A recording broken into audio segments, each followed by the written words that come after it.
کہ اللہ کے محبوب صلی اللہ علیہ وآلہ وسلم نے ایک دن زمین پر ایک سیدھی لکیر کھینچی اور اس کے ارد گرد ٹیڑھی لکیریں کھینچی. پھر آپ نے فرمایا یہ جو ٹیڑھی لکیریں ہیں نا، ہر لکیر کے اوپر ایک شیطان بیٹھا ہے جو تمہیں اپنی طرف بلا رہا ہے. اور یہ جو سینٹر میں نے سیدھی لکیر کھینچی ہے اس کے اوپر آپ نے انگلی رکھ کر فرمایا، قرآن کی آیت تلاوت کی، وَأَنَّ هَذَا صِرَاطِي مُسْتَقِيمًا، اور یہ کہ یہ ہے میرا راستہ جو صراط مستقیم ہے، فَاتَّبِعُوهُ، پس اس کی پیروی کرو، وَلَا تَتَّبِعُوا السُّبُلَ، اور مت پیروی کرو ارد گرد کے راستوں کی.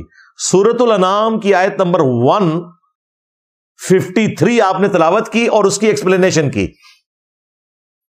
اور نبی الاسلام نے آیت مبارکہ میں کہا یہ میرا سیدھا راستہ ہے. اللہ تعالیٰ نے وہ سیدھا راستہ اپنی طرف منسوب کیا، اور ظاہر ہے کہ اللہ کا ریپریزنٹیٹو وقت کا پیغمبر ہوتا ہے، نبی الاسلام نے وہ اپنی طرف منسوب کیا کہ یہ ہے میرا سیدھا راستہ، اس کی پیروی کرو، ارد گرد کے راستوں کی پیروی نہ کرنا، وہ تمہیں فرقے میں ڈال دیں گی،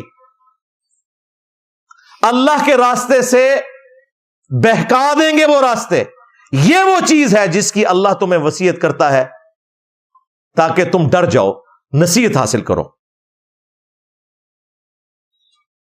پھر نبی الاسلام نے کہا یہ ٹیڑھے راستے شیطان کے راستے ہیں. یہ اب حیران کن بات ہے، سنن ابن ماجہ میں اس کا ایک طریق ہے، اس کی صحت میں کلام ہے لیکن وہ فٹ ان بیٹھتا ہے.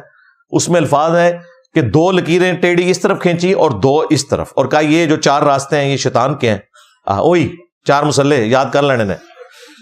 اس میں اماموں کا قصور نہیں ہے. مجھے بتائیں، آج ہم کرسچینٹی کو جب کنڈیم کرتے ہیں، ان کے فرسودہ نظریات کو، تو کیا کوئی مسلمان کرسچینٹی کو کنڈیم کرنے کے اوپر کسی مسلمان کو ٹانٹ کرتا ہے کہ تم عیسیٰ کی توہین کر رہے ہو؟ بتائیں. ہمارے تحت الشعور میں بھی کہیں نہیں ہوتا. ہم تو کہتے ہیں عیسیٰ ابن مریم کا انکار کرنا بھی ایسا ہی ہے جیسا کہ کوئی محمد رسول اللہ کا انکار کر دے صلی اللہ علیہ وآلہ وسلم.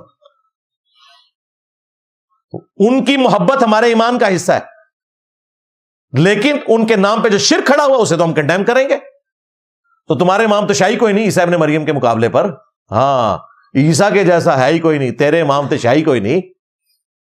تو اب اگر ہم تمہارے اماموں کے نام پہ جو فرقے کھڑے ہوئے ہیں جن میں اماموں کا قصور نہیں ہے، جس طرح کہ عیسیٰ ابن مریم کا کوئی قصور نہیں تھا، ہم انہیں کنڈیم کریں اور شیطانی راستے کہیں، تو سمجھ لو ہم امام حنیفہ، امام شافعی، احمد بن حنبل، امام مالک کو کچھ نہیں کہہ رہے، ان کے ماننے والوں کو کہہ رہے ہیں. جس طرح کہ کرسچینٹی کے رد کے اوپر ہم کرسچنز کے نظریات کا رد کر رہے ہیں، عیسیٰ ابن مریم کا نہیں کر رہے.